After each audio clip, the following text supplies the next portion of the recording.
तो supreme court ने पीछे सरकार से कहा था मेडिकल ग्राउंड इतने खतरनाक हैं आशाराम बापू के कि उनको बाहर जाना ही होगा। एक बुढ़ा आदमी जो मरणासन स्थिति में हो, बेल नहीं मिल रही थी, यानी कि यहां तक कि मेडिकल ग्राउंड ही कोर्ट नहीं हो पा रहा था, क्रॉस वेरीफाई नहीं हो पा रहा था। मेडिकल ग्राउंड को ध्यान में रखते हुए हाई कोर्ट ने उनकी मेडिकल रिपोर्ट मंगाई, तब वो मेडिकल रिपोर्ट आई। अन्यथा मेडिकल रिपोर्ट भी देखो, सरकारी मशीनरी तैयार नहीं थी। पहले डेथ का मामला, लोगों के गायब होने का मामला, फिर इलीगल प्रॉपर्टी के इंक्रोचमेंट का मामला, फिर रेप केस में पॉक्सो का रेप केस एक और, फिर उसके बाद SC ST का केस। ये इत्तेफाक नहीं हो सकता। उसका जो फिजिकल चेकअप हुआ उसमें कोई समस्या नहीं निकली। फिर कैसे रेप हुआ? आशाराम बापू जी को चारों ओर से फंसाकर इस केस को बड़े हाई लेवल पर रखा गया। उनके भक्तों के लिए आज एक बहुत अच्छी और पिछले 10-12 साल में सबसे बड़ी खबर मिली है, जो सुप्रीम कोर्ट ने उनको बेल ग्रांट की है। हाँ, एक बात और है,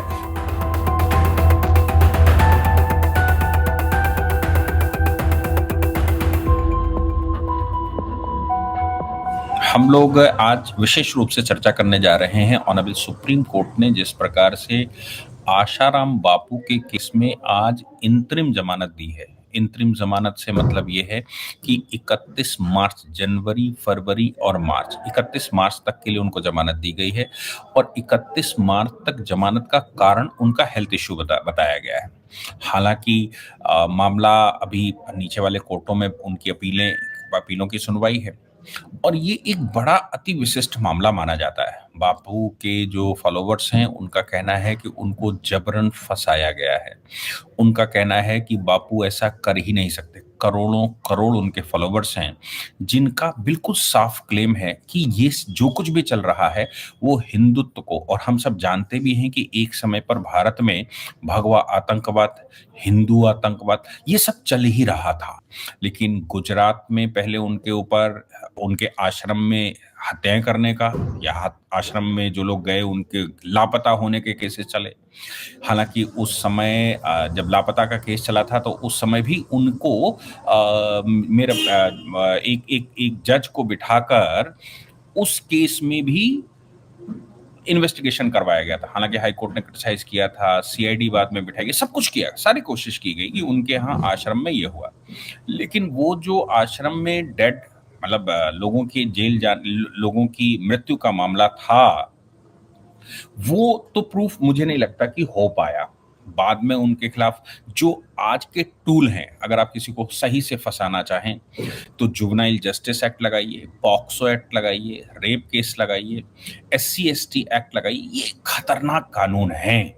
लेकिन क्या इस एंगल को भी देखा जा सकता है? इस एंगल से देखा जा सकता है कि आशाराम बापू को फंसाने की पूरी कोशिश की गई जितनी की जा सकती थी, और वो हाई प्रोफाइल, हाईली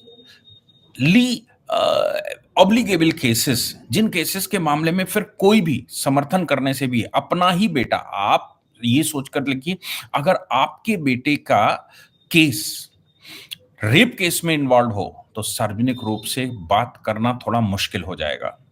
व्यक्ति सिर्फ इतना ही कह सकता है कि भाई कोर्ट में मामला है, वो जो डिसाइड करेगा। हालांकि मुझे मालूम है कि मेरा बेटा निर्दोष है, लेकिन आशाराम बापू, उनका लड़का, और मजे की बात है उनकी लड़की, मतलब आशाराम बापू खुद, उनका बेटा और उनकी बेटी, सबको एक समय पर अरेस्ट किया गया था। अब रेप केस में बेटी का अरेस्ट, ये बात समझ नहीं आती लोग। और मानना ये भी है कि जिस लड़की ने रेप लगाया, सबसे पहले रेप का चार्ज लगाया था आश्रम में, जो भेजी गई थी ऐसा लोग मानते हैं, या जिसका केस बनाया गया था ऐसा लोग मानते हैं, वो उसकी जो फिजिकल, या मैं कहूं कि उसका जो जो जो फिजिकल चेकअप हुआ उसमें कोई समस्या नहीं निकली।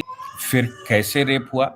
आपको याद होगा 2013 में इंडियन पिनल कोड में संशोधन किया गया था, और इंडियन पिनल कोड में संशोधन करके अगर सॉइलेंट पार्ट नहीं है, या वो जो जो उस समय की कंडीशनें थी वो नहीं है, तो वो भी रेप के कैटेगरी में आएगा। यानी कि मेडिकल में अगर कुछ नहीं निकलता है तो भी पॉक्सो के मामले को लगाकर रेप केस सिद्ध किया जा सकता है। ये इंडियन पिनल कोड में 2013 में ही संशोधन किया गया था और 2012 से ये सारा मामला शुरू हुआ। तो मेरा मानना बिल्कुल साफ है कि उसमें गहन इन्वेस्टिगेशन होना चाहिए, लेकिन सत्ता जब साथ ना दे या सत्ता विरोध करना चाहे, हमको याद है, हम सबको याद है होगा कि आशाराम बापू के आश्रमों में 40 गुरुकुल चलते हैं, 40 गुरुकुल, जहां पर आदिवासी क्षेत्रों से, वनवासी क्षेत्रों से या जहां कन्वर्जन बहुत तेजी से चल रहा है या जिनकी घर वापसी करवाई गई, उनकी शिक्षा होती है, उसका खर्चा भी आशाराम बापू के आश्रम उठाते हैं, देश के लोग उठाते हैं।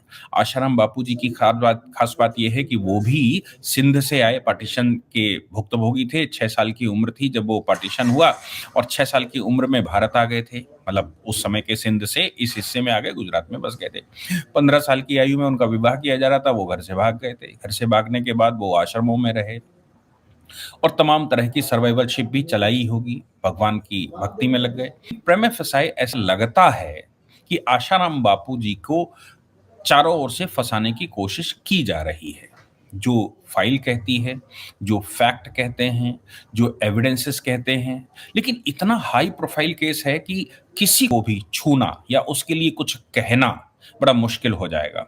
तो मेरा बिल्कुल मानना यहाँ पर बिल्कुल साफ है कि आशाराम बापू जी को चारों ओर से फंसाकर इस केस को बड़े हाई लेवल पर रखा गया। क्योंकि जैसा मैंने कहा कि पहले डेथ का मामला, लोगों के गायब होने का मामला, फिर इल्लीगल प्रॉपर्टी के इंक्रोचमेंट का मामला, फिर रेप केस में पॉक्सो का रेप केस एक और, फिर उसके बाद एससी एसटी का केस। ये इत्तेफाक नहीं हो सकता। और मजे की बात है कि इतनी आयु तक एक साथ ये केसेस आ गए, कई लोगों ने एलिगेशंस लगा दिए, कई जगहों से एलिगेशंस लग गए। ये थोड़ा थोड़ा स्वीकार करना मुश्किल होता है, लेकिन मैं लगातार कह रहा हूं कि ये तो कोर्ट डिसाइड करेगा, लेकिन प्रीमा फेसाई फाइल जो कह रही है उसके अनुसार ये मामला लगता है कि बहुत गड़बड़ है। दूसरी बात ये भी है कि आप सोचो अरविंद केजरीवाल या मालीवाल वाला केस देख लीजिए। मालीवाल वाले केस में तुरंत जमानत हो गई। मालीवाल के केस जो इतना हाई प्रोफाइल था, मेंस्ट्रुअल साइकिल में थी, उसके बावजूद प्राइवेट पार्ट का हिस्सा, उनके पैल्विक हिस्से में उनकी एफआईआर खुद कह रही है कि क्या क्या किया, लेकिन वो छोड़ दिया गया, वो कर दिया गया। अब लोग पब्लिक परसेप्शन बनाना था, तो उस समय सरकार भी केंद्र में भी दूसरे तरह की थी और उसने पब्लिक परसेप्शन बनवाने में कोई कसर नहीं छोड़ी। पब्लिक परसेप्शन बनाते समय सोशल मीडिया तो खैर आश्रम बापू जी का सपोर्ट कर रही थी, लेकिन मीडिया लगातार वो चला रही थी कि उसको एक हॉट इशू मिला हुआ था, वो लगातार उसको चला रही थी कि बापू इस तरह से ये किया। और हम सब, मैं जैसे लगातार कह रहा हूं कि आपके अपने बेटे पर भी अगर इस प्रकार के एलिगेशन लगा दिए जाएं तो आपको भी या हमको भी या किसी को भी खुले रूप से कहने में बड़ी समस्या आ जाएगी। आशाराम बापू के सारे परिवार को जेल में बंद कर दिया, कौन डिफेंड करता, ये सवाल था। बेटी भी जेल में थी, कौन डिफेंड करता है, ये बड़ा बड़ा प्रश्न था। लेकिन कुल मिलाकर जब वो जोधपुर जेल में हैं तो आप सोच लीजिए कि उनके 2-2 3-3 बाईपास सर्जरी हो जाए या उनके हार्ट का वो बॉल पड़ जाएं और फिर भी बेल ना मिले।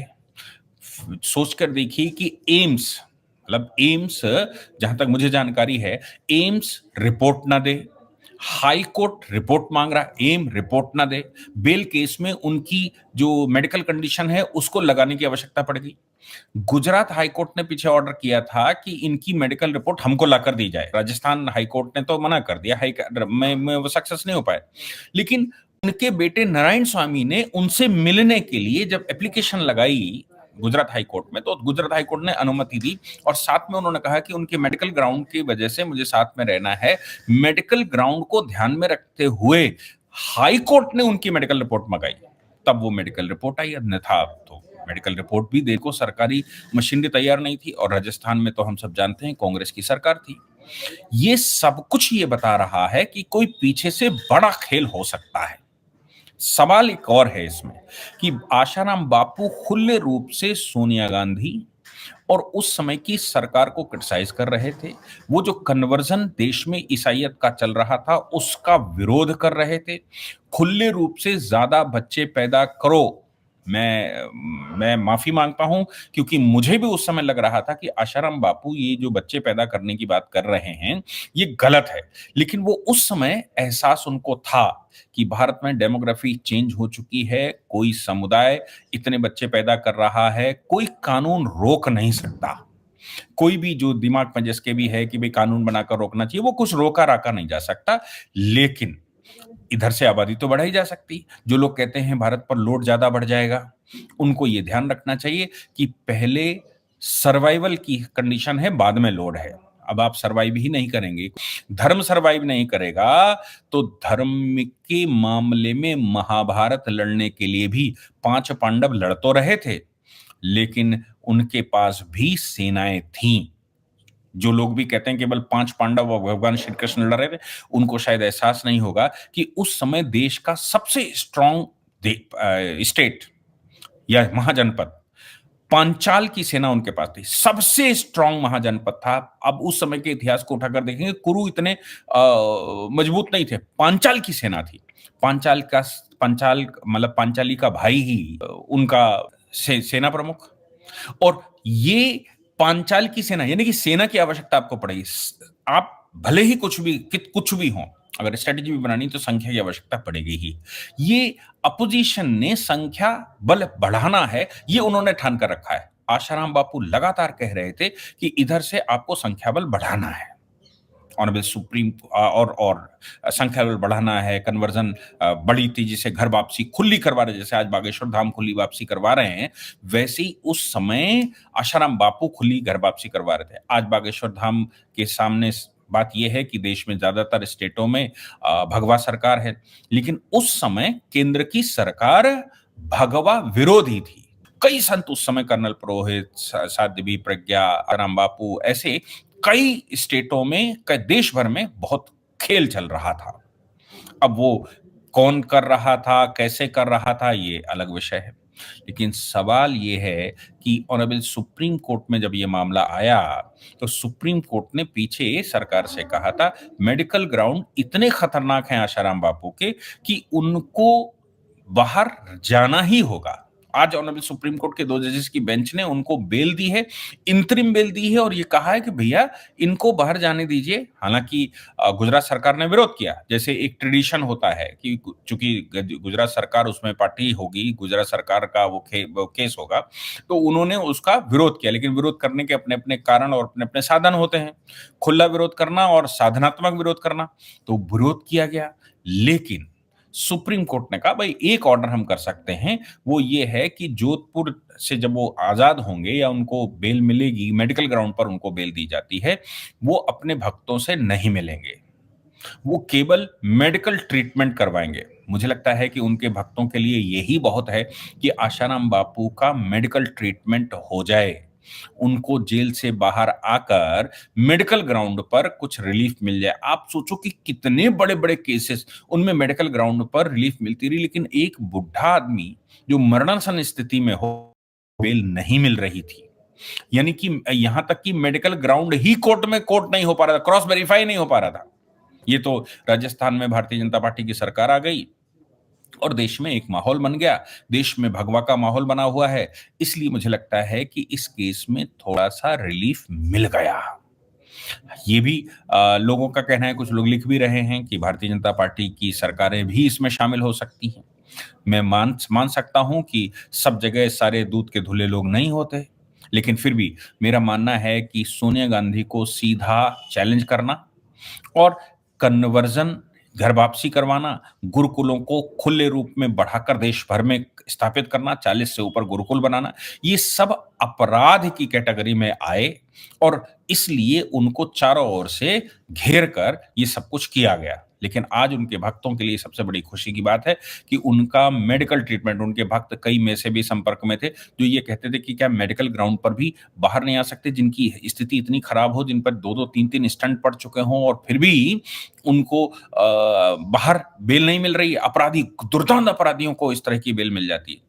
आज ऑनरेबल सुप्रीम कोर्ट ने बेल दे दी, बस एक ही चीज़ कही कि वो अपने भक्तों से नहीं मिल पाएँगे। लेकिन वो अपने भक्तों से नहीं मिलेंगे, भक्त तो दूर से उनके दर्शन कर सकते हैं। इसलिए मैं कहता हूँ कि उनके भक्तों के लिए आज एक बहुत अच्छी और पिछले 10-12 साल में सबसे बड़ी खबर मिली है, जो सुप्रीम कोर्ट ने उनको बेल ग्रांट की है, भले ही 31 मार्च तक के लिए की। हाँ, एक बात और है, उन्होंने कहा है 31 मार्च पूरी होने से पहले फिर से इसको रिव्यू किया जा सकता है, अगर उनकी हालत वैसी नहीं हो पा रही है, जैसी हालत होनी चाहिए। अगर मेडिकली कुछ ऐसा मिलता है, तो फिर से इस पर विचार किया जा सकता है, यानी कि इसको फिर से एक्सटेंड किया जा सकता है। ये जो जिन लोगों को भी ये लगता है कि आशाराम बापू दोषी हैं, वो कोर्ट के ऊपर छोड़ दीजिए। लेकिन मैंने आपको बताया प्रीमा फेसाई जो फाइलें कह रही हैं, जो फैक्ट कह रहे हैं, वो बाकी आप सब समझदार हैं। जय हिंद, जय भारत, वंदे मातरम।